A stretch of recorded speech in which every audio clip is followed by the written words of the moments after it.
Welcome back to Sprague Homestead. So as you can see, we got dumped on last night and it's trying to clean off the trucks. Somewhere around 6 inches. It was really hard to tell because there was so much snow blowing in. If you saw our last video, we were talking about that bomb cyclone that came into the coast. We didn't get the extremely high winds that a lot of people did. I think off the coast on one of the capes, I saw this morning 102 mile-per-hour wind. So crazy, crazy windy. Down here, I don't think we got more than, 15, 20? Somewhere in there. But what we wanted to do is take a minute and answer one of the biggest questions that we keep getting from everybody on our greenhouses, and that is, how do they hold up to the snow? So I'm going to show you the 3 different types we've got and kind of let you be the judge of how they did. Okay, as you can see behind me, this is our Harbor Freight greenhouse. This is the standard 10 by 12 that you can buy. I think full price is like $700 bucks.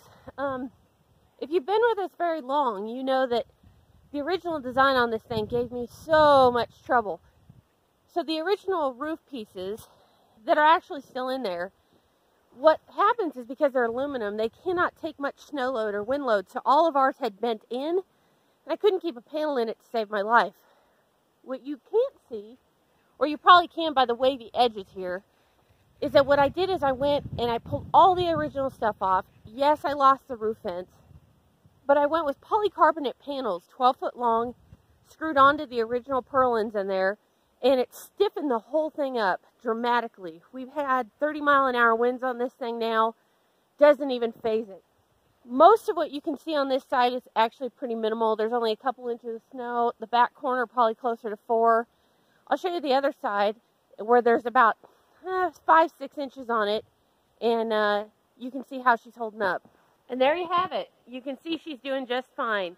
Now, it's kind of cloudy today, but what usually happens, and what happened last year after I fixed this thing, once we get a little sun on it, the interior of the greenhouse starts to heat up, and the way that kind of, wavy polycarbonate is, it'll shed all that snow right off.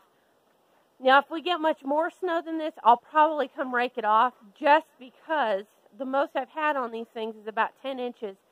And I don't really want to go over that and press my luck. But Harbor Freight greenhouse with the polycarbonate panels instead of the original ones definitely held up to the snow. So here's my baby. You know, the one I worked so hard in the last couple years on. The cattle panel greenhouse that I designed. Now, everybody gave me such a hard time because all I did is put one support down the middle of the roof. Of course, it's angled in on either side to hold that roof beam in, but everybody said that it is never going to hold up on the sides. You get a little wind, a little snow, those things are going to collapse. I maintain that a cattle panel, if it's in good shape, has enough strength that if you just support the middle, it'll be fine. So was I right? Let's take a look at the 2 sides. So here's the side that took the majority of the wind. You can see where it's already started to shed the snow. There's a pile of snow here at the bottom. There's probably 2 and 3 inches on this side of it, and she's solid. No bends. I went in and pulled on it from the inside this morning. You can already tell that it hasn't wiggled at all. So cattle panel greenhouse versus the wind, pretty good. Let's look at the heavier side. So there she is at the peak. She's holding probably 6 inches of snow.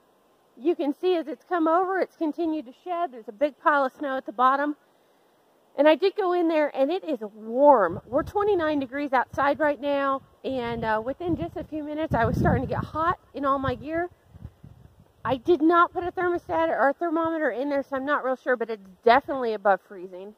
If it continues to hold some good temperature, I don't know, I might start some stuff in the house and move it on out and see how it does.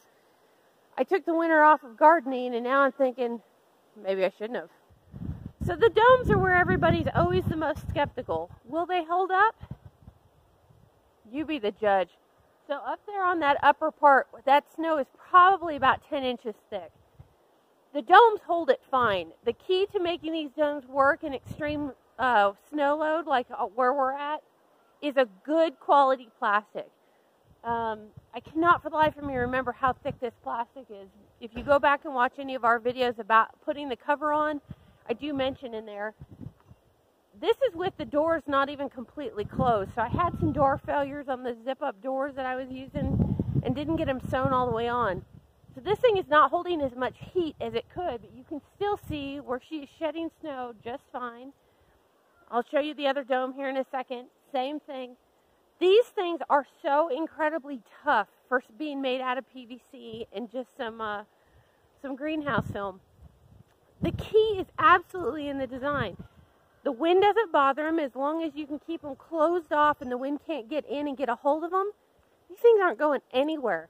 The way that they're made with the dome shape, snow comes right off. They don't hold any snow as long as the cover is tight enough.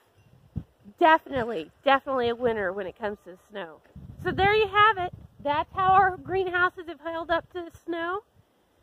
Remember, it's all about good plastics and good support, and making sure that they don't get too heavy. Like I had said on the Harbor Freight House, you know, watch them. If they start looking like it's not handling it very well, just go knock the snow off.